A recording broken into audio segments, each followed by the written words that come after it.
आज कहानी आपको जो सुनाने वाले हैं वो है अजमेर 1992 सेक्स स्कैंडल की।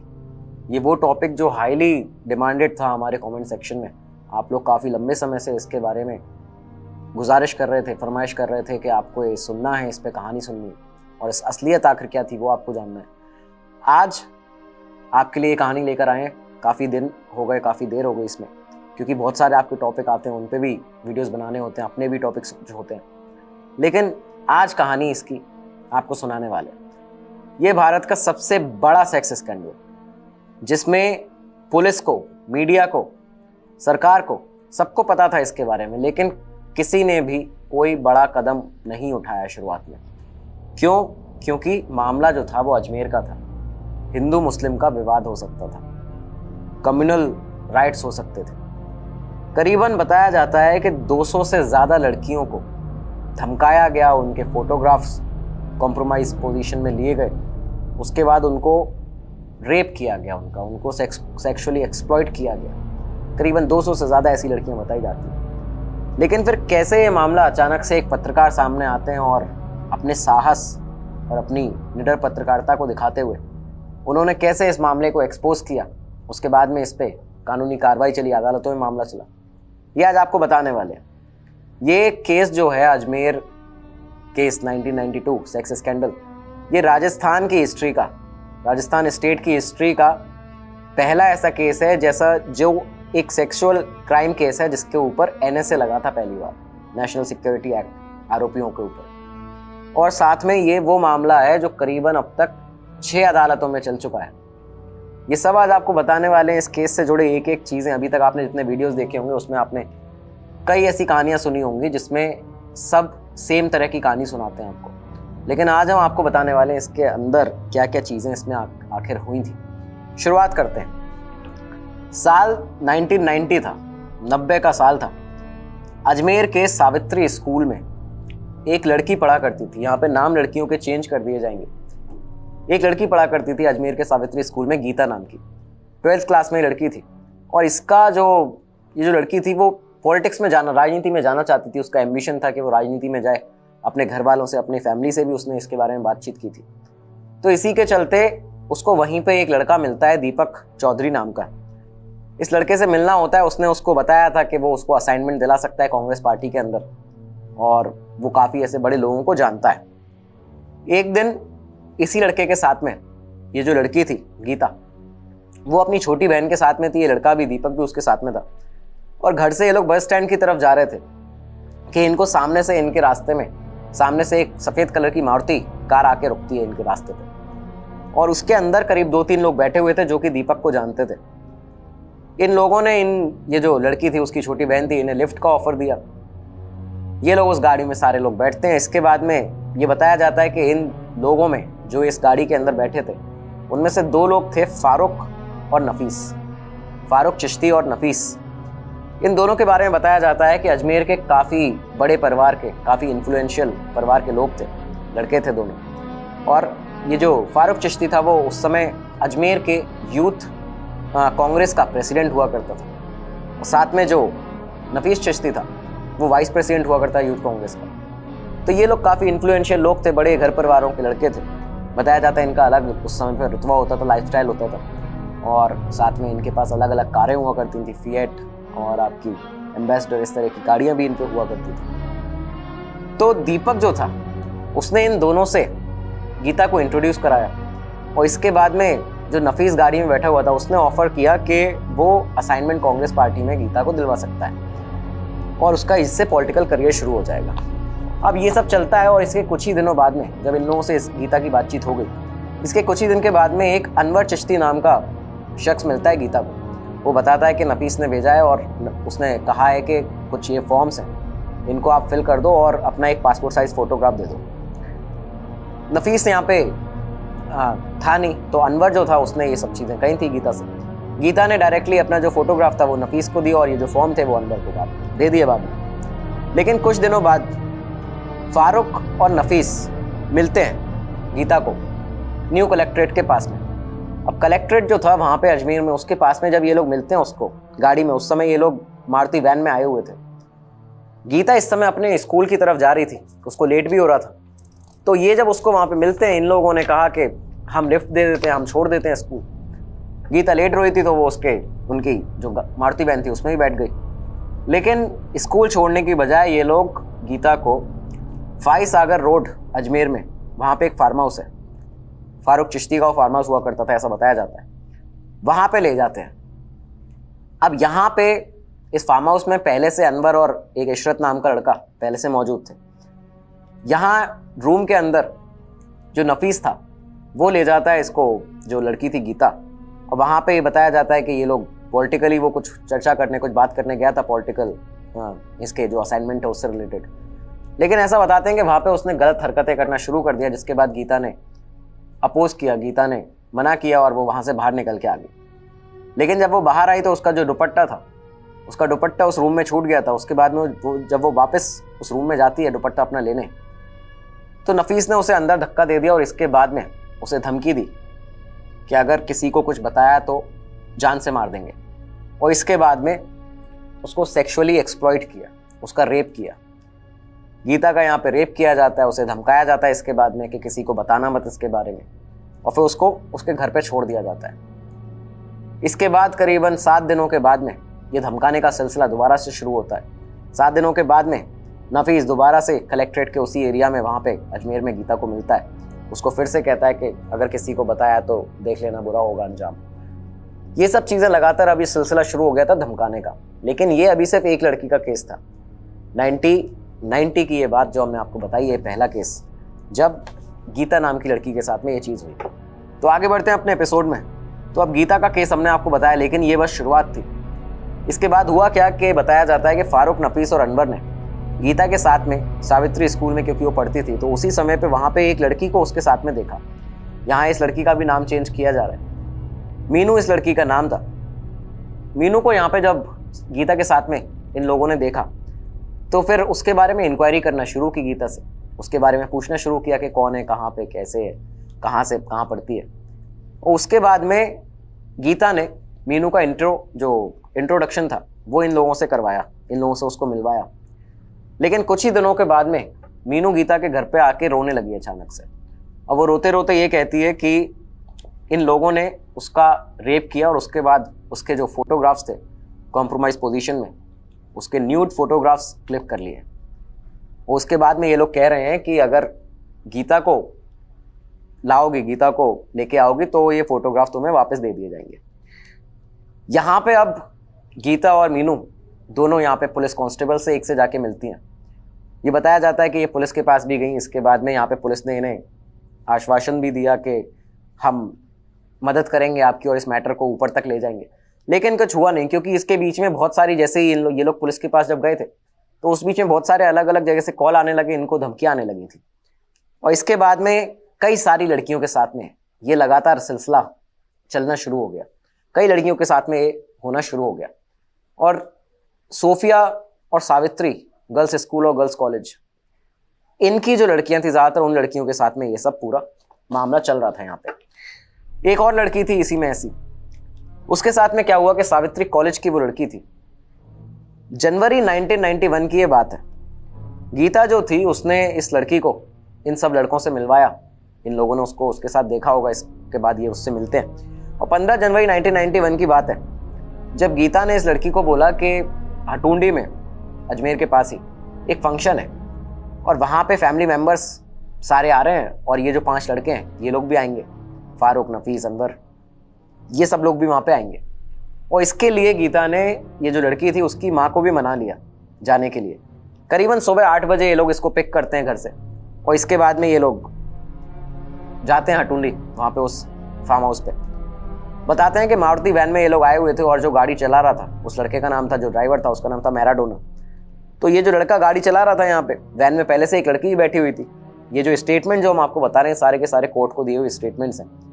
तो यहाँ पे अब जब ये गाड़ी आगे बढ़ना शुरू होती है तो ये हटुंडी पे उस जो पोल्ट्री फार्म था, सलीम का एक लड़का था सलीम नाम का, उसके पोल्ट्री फार्म पे ये गाड़ी जाके वहाँ पे रुकती है। ये लोग वहाँ पहुँचते हैं।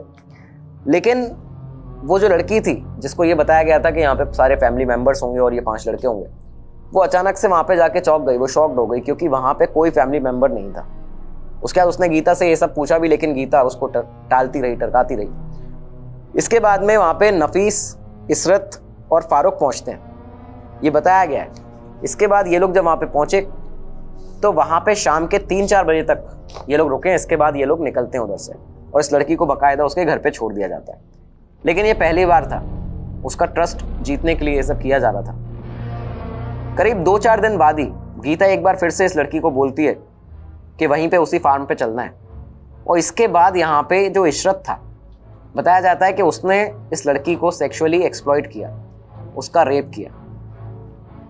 इसके बाद में इस लड़की को वहाँ से घर छोड़ा जाता है। एक और लड़की और उसके साथ भी सेम चीज़ यहाँ पे हो रही थी। इस लड़की के बारे में ये बताया जाता है कि इस केस में सबसे ज़्यादा सेक्सुअली एक्सप्लॉइटेशन इसी का हुआ है। यहाँ पे करीब ये बताते हैं कि 4 लोगों ने अलग अलग टाइम पर, अलग अलग बार, ये जो बच्ची थी सावित्री कॉलेज की, उसके साथ में ये कुकर्म किया है, ये जो सेक्सुअली एक्सप्लॉइट उसको किया है।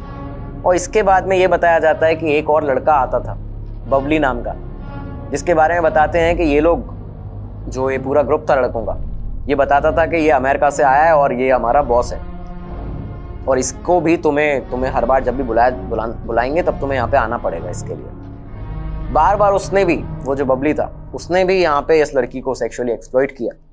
और अब आलम ये हो चुका था यहाँ पे कि ऐसा बताते हैं कि जो इन इन्फ्लुएंशियल लड़कों के, ये जो ताकतवर लड़के थे अजमेर के उस समय के, इनके साथ के जो लड़के रहते थे, जिनका नाम बताया जाता है सोहेल गनी और पुत्तन, ये जो दोनों लड़के थे, इन लोगों ने इस तरह की एक हरकत की कि इस लड़की से मिलते हैं, वो उसे कहते हैं कि तुम्हें इशरत बुला रहा है।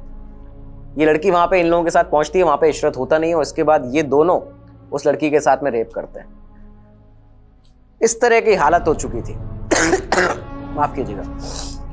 इसके बाद इन लोगों ने इसके फोटोग्राफ्स भी लिए और इसके बाद बताया जाता है कि मजबूर होके ये लड़की जो थी, ये सब ये लगातार इसके साथ में होता रहा। लेकिन जब कॉलेज ख़त्म हुआ तो बताते हैं करीबन अगस्त 1991 में उसका जब कॉलेज ख़त्म हुआ तो वो फाइनली अपने घर जयपुर वापस चली गई।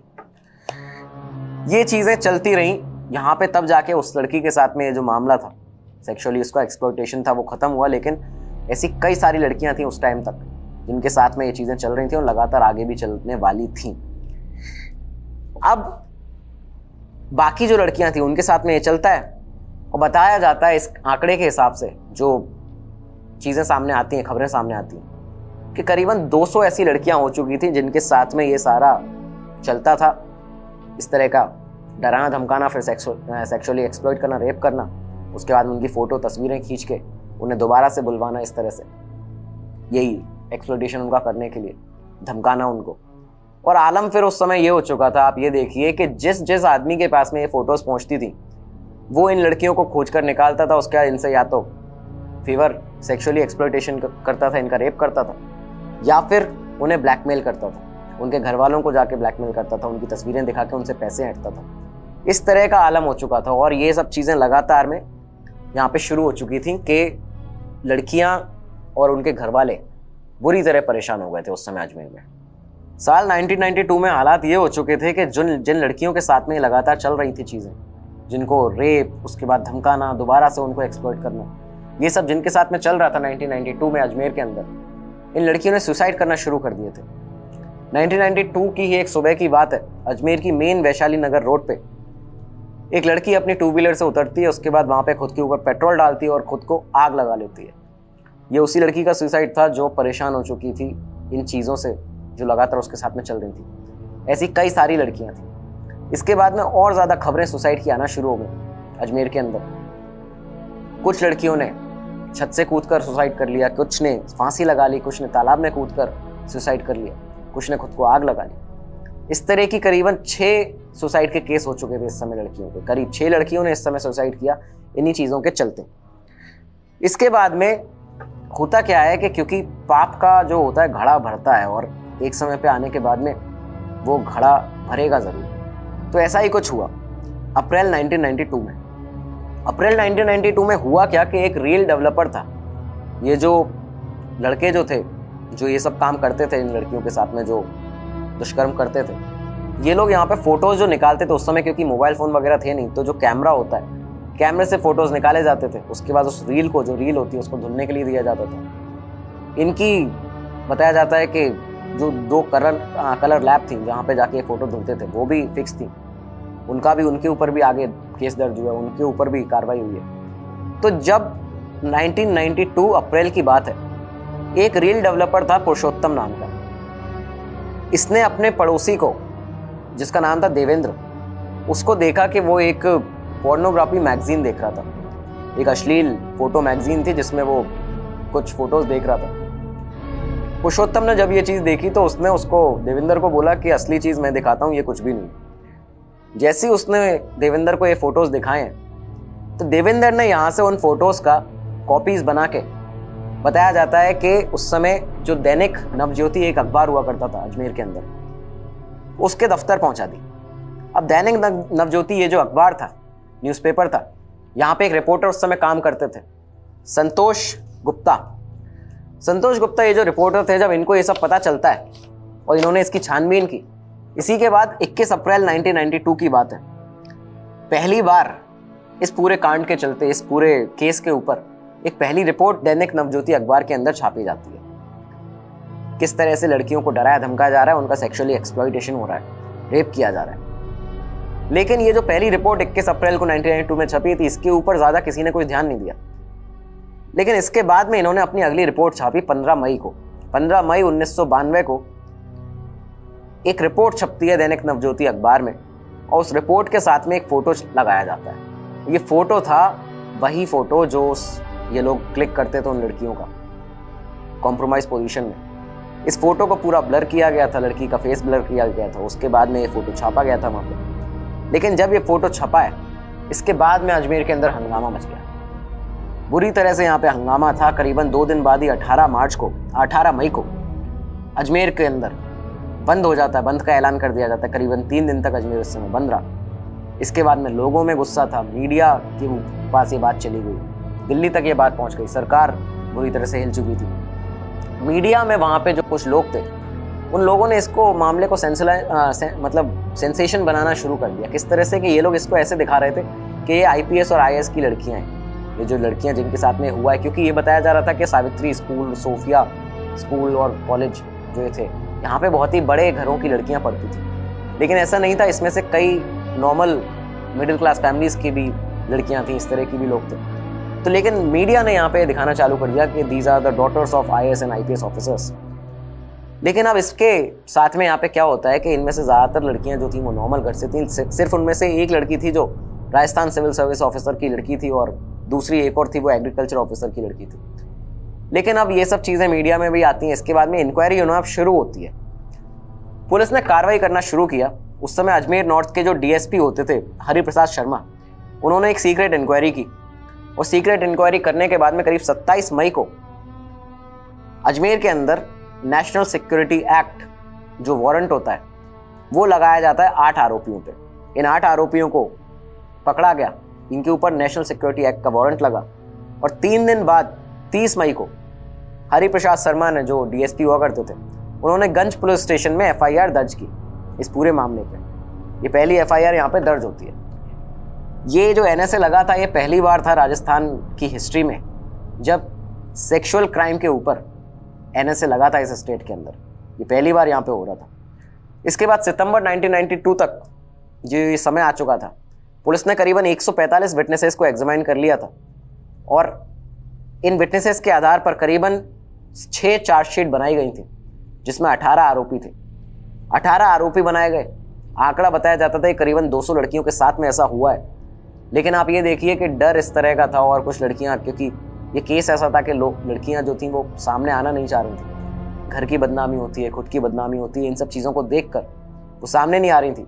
200 लड़कियों में से करीबन सिर्फ 30 लड़कियां सामने आई, और इसके बाद डर के चलते, क्योंकि जब ये 30 लड़कियां सामने आई, आरोपियों को पहचाना, तो इनके पास धमकियां जाने लगी, और धमकियों के चलते इनमें से 18 लड़कियों ने बैक ऑफ कर लिया। 18 लड़कियां पीछे हट गईं गवाही देने से। इसके बाद 12 लड़कियां बची थीं, लेकिन फिर से जो धमकियां आना शुरू होती हैं तो 10 लड़कियों ने और खुद को पीछे कर लिया। वो बताते हैं कि कई सारी जो गवाही थी, लड़कियां इसमें बहुत सारी हॉस्टाइल भी हो गई। मतलब लड़कियां ने गलत तरह के बयान दे दिए, गलत बयान दे दिया, छुपाई हैं चीज़ें, इस तरह का बताया जाता है, या बयान ही नहीं दिए, सामने गवाही नहीं दिया के। करीबन ऐसा बताते हैं कि सिर्फ लास्ट में 2 लड़कियां थीं जिन्होंने ये पूरा आगे इस कार्रवाई को चलाया है, और इसके बाद ये केस आगे बढ़ता है, 18 लोगों को आइडेंटिफाई किया जाता है और फिर पुलिस ने मुकदमा अपना और दर्ज किया। 18 में से बताते हैं 12 को अरेस्ट किया गया, बाकी 6 जो थे वो भाग गए अलग अलग समय पर। और इसके बाद में ये बताया जाता है कि ये जो केस था, इसमें जो ये लड़के जहाँ से फोटो प्रिंट करवाते थे, रील बनने के लिए बेचते थे, इसमें 2 कलर फोटो लैब का नाम सामने आता है। एक तो था भरोसा कलर लैब और दूसरी थी अजमेर कलर लैब। भरोसा कलर लैब और अजमेर कलर लैब, इन दोनों का सामने नाम आता है। इसके बाद ये बताया जाता है कि यहीं से प्रिंट होता था। यहाँ के जो वर्कर्स थे वो लोग भी इन लड़कियों के फोटोज़ देखते थे। इसके बाद में कई ऐसे लोग हुआ करते थे जो यहीं से निकल के उन लड़कियों को फोर्स करते थे रेप के लिए। तो ये सब चीज़ें वहाँ पे सामने आती हैं। लेकिन इन 2 फोटो कलर लैब के जो लोग थे, जो इनके साथ में जिनका एंगेजमेंट था, एक का नाम था भरोसा कलर लैब का महेश लुधानी और अजमेर कलर लैब से हरीश तोलानी। इन दोनों के ऊपर भी यहाँ पे मामला दर्ज किया जाता है। ये मामला इसके बाद अदालत में था। अदालत में करीबन आप ये देखिए कि 6 साल निकल जाते हैं। 92 में ये केस रजिस्टर हुआ, अदालत में मामला गया और 6 साल निकलते हैं। और इन 6 सालों के बीच में कई ऐसे आरोपी थे जो बेल पर जेल से निकले हैं, उसके बाद में भाग गए। कई ऐसे आरोपी थे जो भाग गए। इसके बाद एक आरोपी इनमें से था पुरुषोत्तम नाम का, जो मार्च 1994 में बेल पर जेल से बाहर निकला था। इसने सुसाइड कर लिया। ऐसा बताया जाता है कि इसने सुसाइड कर लिया, लेकिन खबरें ये भी आती हैं, लोग ये भी बताते हैं, जो सीनियर जर्नलिस्ट हैं वो भी बताते हैं कि ये जो आरोपी था वो कोई सुसाइड उसने नहीं किया, वो यहाँ से भाग गया। बताते हैं बांग्लादेश या नेपाल कहीं पे भाग गया है वो। तो ये सब चीज़ें सामने आई। लेकिन करीबन इस मामले के अंदर 6 साल के बाद 1998 में पहली बार जजमेंट सामने आता है। अब पहली बार जजमेंट सामने आया, अजमेर डिस्ट्रिक्ट कोर्ट ने 8 आरोपियों को लाइफ टाइम इम्प्रिजनमेंट दिया, उम्र कैद की सज़ा सुनाई 8 आरोपियों को। और जो फारूक चिश्ती था, जो कि प्रेसिडेंट हुआ करता था इंडियन यूथ कांग्रेस का अजमेर में, उनके बारे में बताया गया कि हवाला ये दिया गया कि फारूक चिश्ती की जो मेंटल हेल्थ है वो ठीक नहीं है, वो मेंटली अनस्टेबल है। इसके चलते उन पे जो केस है वो आगे नहीं चलना चाहिए। और इसी के साथ जो ट्रायल थी वो उसको सस्पेंड भी किया गया जून 1997 में। जून 1997 में फारूक चिश्ती वाला जो ट्रायल थी उसको सस्पेंड भी कर दिया गया। मामला आगे बढ़ा, 2003 में सुप्रीम कोर्ट तक पहुंचा। सुप्रीम कोर्ट ने ये जो आरोपी थे 8, इनमें से 4 आरोपियों की जो सज़ा थी उम्र कैद की, उसको 10 साल तक कर दिया, सज़ा को कम कर दिया। इसके बाद एक आरोपी था इनमें से अलमास महाराज नाम का। ये जो आरोपी था ये भाग चुका था। तो ये भागा यहाँ से। इसके बाद में बताते हैं कि इस समय वो यूएस भाग के गया था वो। और इसके बाद सीबीआई ने इसके ऊपर रेड कॉर्नर नोटिस भी जारी कर दिया था। ये सारी चीज़ें सामने आती हैं। लेकिन एक बहुत बड़ी चीज़ जो सामने आती है वो ये कि कई सारी ऐसी लड़कियां थीं जिन्होंने अपनी गवाही ठीक तरह से दे ही नहीं पाई, डर की वजह से, बदनामी की वजह से। लेकिन इनमें से एक लड़की थी ऐसी जिसके बारे में बताया जाता है, नाम यहाँ पे क्योंकि हम नहीं बता सकते लड़कियों का, चार्जशीट में उसमें जो कोर्ट का ऑर्डर है उसमें पूरा सबके नाम सब कुछ लिखे हुए हैं। एक लड़की थी ऐसी जो बहुत ज़्यादा बताते हैं कि बहादुर थी इस केस में। मतलब उसने खुले तौर पर मुखर तरीके से कोर्ट के अंदर आके भी गवाही दी थी, आरोपियों को ही पहचाना था और साथ में ये बताया था किस तरह से गैंग रेप उसके साथ में किया गया है, कौन कौन लोग उसमें शामिल थे, किस तरह से उसको ब्लैकमेल किया गया।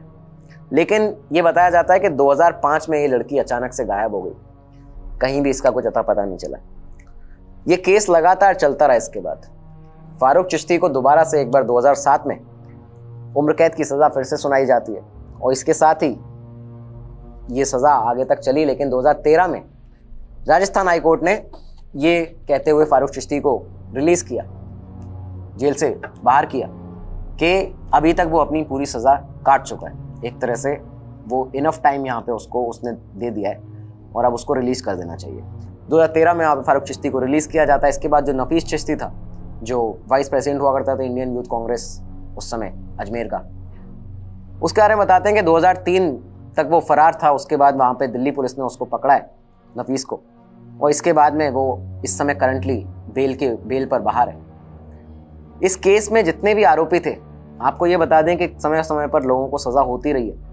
लोग बाहर निकले हैं तो भाग भी गए हैं, फिर से उन्हें सज़ा हुई है। लेकिन इस केस में इस समय एक भी आरोपी ऐसा नहीं है जो अभी जेल के अंदर है, ये बताया जा रहा है। ये वही केस है जो डिस्ट्रिक्ट कोर्ट से होता हुआ राजस्थान हाई कोर्ट पहुंचा, सुप्रीम कोर्ट पहुंचा, उसके बाद फास्ट ट्रैक कोर्ट में चला, उसके बाद वुमेन एट्रोसिटीज कोर्ट में चला, और इस समय फिलहाल में ये अजमेर की पॉक्सो कोर्ट में है। ये केस 6 अदालतें अभी तक बदल चुका है, 6 अदालतों में ये केस लगातार चल चुका है, और लगातार ये लोगों को, इसमें जो लड़कियां हैं उनको बुलाया जाता है। अभी तक वो लड़कियां इस समय अजमेर को छोड़कर अलग अलग जगह पे जा चुकी हैं, उनकी शादियां हो चुकी हैं, कुछ की शादी नहीं भी हुई है। और शादियों का तो ये आलम था कि उस समय पे आप ये मानिए कि 1982 से 2002 तक करीबन 10 सालों में जब ये केस हुआ था, 10 सालों तक अजमेर में अगर लड़कियों से कोई रिश्ता करता था तो ये फ़ोटो दिखाया जाता था पहले वहाँ के पत्रकारों को, लोकल पत्रकारों को, फ़ोटो कलर लैब में जाके, कि ये लड़की का आप फ़ोटो देख के बताइए कि ये कहीं उस स्कैंडल में तो इसके साथ में तो बलात्कार नहीं हुआ था। ये इस तरह का हॉरर, एक इस तरह का आलम था।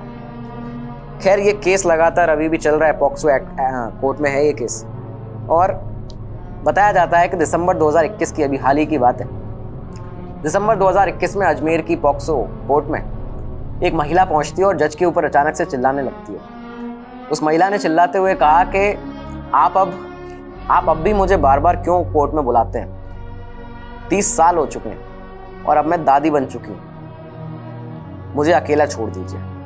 ये महिला थी अजमेर 1992 सेक्स स्कैंडल की एक विक्टिम, जो अब उसके पोते पोती हो चुके हैं, वो दादी बन चुकी है, लेकिन फिर भी उसको उसका जो जवानी के समय पे, जब वो यंग थी, उस समय जो उसका बलात्कार किया गया था, उसको डराया धमकाया गया था, फोटोज लिए गए थे, उस केस के चलते उसको आज ही बुलाया जा रहा है लगातार।